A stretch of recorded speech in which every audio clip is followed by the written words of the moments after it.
নাম কি? নদী। নদী। ঠিক আছে, কাম করছিস কয়দিন? আমি 2 3 4 5 দিন। 5 দিন। ঠিক আছে। হ্যালো। ও মা, স্যার আপনি দিয়ে আমারে দিছেন 1500 টাকা, আমার তো হইছে 3000 টাকা।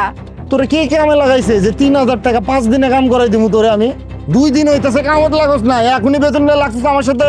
শোন ভালো করে কই, আমি যেটা কই সেটাই আইন। আমি এনকার মহাজন দেশর টাকা পাইছস সরে আনতে, পেছন আর মানুষ আছে। কিন্তু স্যার এত কথা কইতেছিস কে? সর এই সিংহটা কর, যা কাম কর। এই নাম কি গো? লামিয়া। লামিয়া।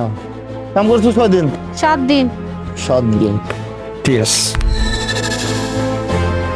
হ্যালো। আপনি আমার 1500 টাকা কেন দিলেন? আমার তো হইছে 500 টাকা করে 3500 টাকা। বাকি টাকা কই? 3500 টাকা হয়েছে 7 দিনে। এই তুই যখন কামত লাগস তোরা কি আমি কইছিলাম দিন হাজিরা 500 টাকা করে? আপনি কি আমার এনে কামে রাখছেন? কামে রাখছে মহাজন। হেল লগে আমার কথা হইছে প্রত্যেকদিন আমার হাজিরা 500 টাকা, আর আপনি আমার ধরে দিলেন 1500 টাকা, বাকি টাকা দেন। কি কইলি? মালিকে লাগাইছে তোরে কামে? আরে এনকার দেখাশোনা করে আমি, এনকার মহাজন আমি, বেতন দেয় আমি, আর তুই আমার উপর কথা কইতেছিস না? সরে আনতে, পেছনে আরো মানুষ আছে, বেতন নিতে দিছিস, সর। আপনি টাকাটা দিলেন না, মহাজন আইব না, হ্যাঁ আমি বিচার দিয়ে তুমি দেখেন। কিরে তুই দেখি মুখে মুখে তর্ক করিস? কামের থেকে বার করে দিলে ভিক্ষা করে খাবি। আইসে যত সব কুনানকার। তোর নাম কি ক? ময়না। ময়না। কাম করছিস কয়দিন? আজকে 7 দিন হয়। 7 দিন। এই যে বেতন কত তোমার? স্যার 1500 টাকা। দাও টাকা দাও।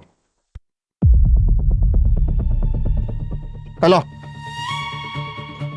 ও আল্লাহ, এটা আপনি আমারে কি দিলেন? বেতন পাবি, বেতন দিলাম তোরা। তা হেরা 5 দিন কাম করে পাইলো 1500 টাকা, আর আমি 7 দিন কাম করছি। আমি সকলের আগে আসি পরে যাই, আপনি আমারে 1500 টাকা দেন কোন হিসাবে? 3000 টাকা বেতন আমার, আমি হিসাব করে রাখছি, 3000 টাকা আমারে দেন। এই ফকিনের বাচ্চা কয় গিরে? হ্যাঁ 3000 টাকা একসাথে তুই চোখে দেখছস জীবনে?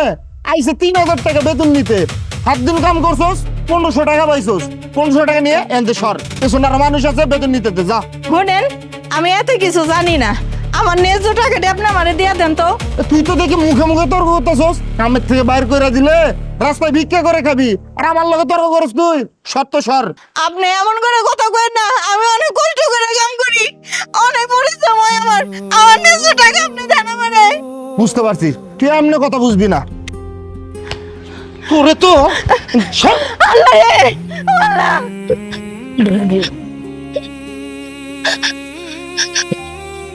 আপনি আমারে এমনি করে ধাক্কা মারলেন কি লাইগা?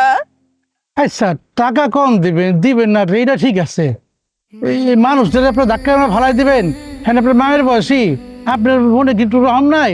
তো চাপ, বুইরা বুইরির মুখ খুলছে তাই না? মানে আরামের চাকরি করতেছস, টাকা পাইতেছস, ভাল লাগতেছে না তাই না? এই শোন, তোরা দুইজন কাল থেকে কামাইবি না, বেরো। যখন রাস্তায় ভিক্ষা করে খাবি না, তখন মাথায় বুদ্ধি ঢুকবো যে আরামের চাকরি ছাইরা দিয়া রাস্তায় রাস্তায় ভিক্ষা করে খাইতেছি। কাল থেকে তোরা কামাইবি না, যা বারা। শুনেন, আমরা ভিক্ষা করে খাবো না বলে এই বয়সেও কাম করে খাই। শরীর এত খারাপ, এত অসুস্থ, তারপরেও আপনাকে এখানে কাম করি, কোনো সময় কামের কোনো ফাঁকি দিই না। অথচ সময় মতন আমাকে টেহা দিতে গেলে আপনি কম টেহা দেন।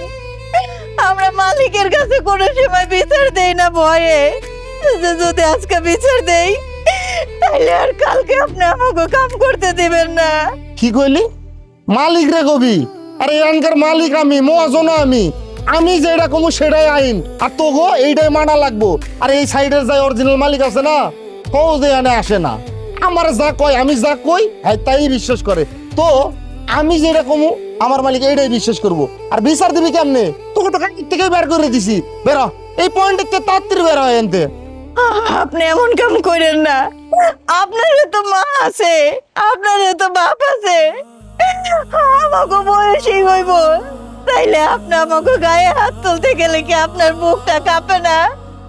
আপনার কাছে তো সাহায্য চাইতেছি না, আপনার কাছে ন্যায্য টাকা চাইতেছি, আপনি আমার ন্যায্য টাকা দিয়ে দেন, আমি কালকে থেকে অন্য জায়গায় কাম খুঁজে নেব। এই টাকা নিয়ে আমি যাব না। কি কইলি? আমার মায়ের লগে তুলনা করস, আমার বাবার লগে তুলনা করস, তাই না? আমার বাপ এসি রুমে আরামে এসে আছে, তোগো মতো ফইনের মতো না এই মানুষের জায়গায় লেবারি করতেছে না। আমার মায়ের সাথে তুলনা দিস, তাই না? এইবার তো ধাক্কা দিয়ে ফালাইছি, আর বেশি কথা কইলে না তুই বুড়া আর বুড়ি রে আর ধাক্কা দিয়ে এই পয়েন্টেতে বের করে দিব। যা যা আনতে। এই আর আর আপনি এনে কেন ভেতর চলেন, এসি সারা দিতেছি। কাছে স্যার স্যার আমার মারলেন কেন? আমি কি করছি? এখনো বুঝতে পারতেছিস না তোকে কেন মারছে? হ্যাঁ, এখনো বুঝতে পারতেছিস না? এই, এদের গায়ে হাত তুলছিস কেন? তার থেকে বড় কথা, এদের বেতন কত? স্যার এগো বেতন তো সপ্তাহে ৬,০০০ টাকা। কয় টাকা দিছিস? স্যার এবার টাকা একটু কম আইছে তো, সপ্তাহে ৩,০০০ টাকা করে টাকা বুঝাই দিছি আমি। এখানে ৩,০০০ করে আছে। হ্যাঁ, সবার বেতন তোর হাতে চলে যায়, সময় মতো চলে যায়, পুরো টাকা চলে যায়, আর তুই ওদের টাকা থেকে, ওদের বেতন থেকে নিজের পকেটে টাকা ভরতেছিস। এই, তুই যে মানুষটার গায়ে হাত তুলছিস, তাকে যে ধাক্কা দিয়ে ফালাই দিছিস, তার বয়সটা দেখছিস? তোর মায়ের বয়সে একজন মানুষ, তার গায়ে হাত তুললে কিভাবে? তোকে এত বড় সাহস কে দিছে? আমার সাইটের শ্রমিকের গায়ে তুই হাত তুলছিস কোন হিসেবে, কোন সাহসে? স্যার আমি বুঝতে পারছি আমার ভুল হয়ে গেছে। আমি আসলে তো লোনের উপর একটা গাড়ি কিনছি, ওই গাড়ির কিস্তি দেওয়ার লাগে। তো তা আমি কি করছি, এগো বেতন থেকে কিছু কিছু টাকা কাইটা আমার পকেটে রাখি, ওই টাকা দিয়ে আমি কিস্তিটা দিই।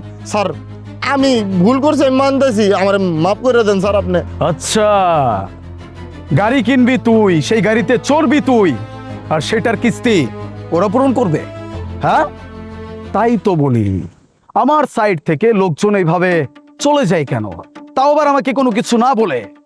এখন বুঝতে পারতেছি, এরকম লেবারদের সাথে যদি দিনের পর দিন অন্যায় হইতে থাকে, তাহলে সেই মানুষগুলো আমার এখানে কাজ করবে কেন? হ্যাঁ, দিন শেষে এই মানুষগুলো আমাকে খারাপ বলে তো কেনা।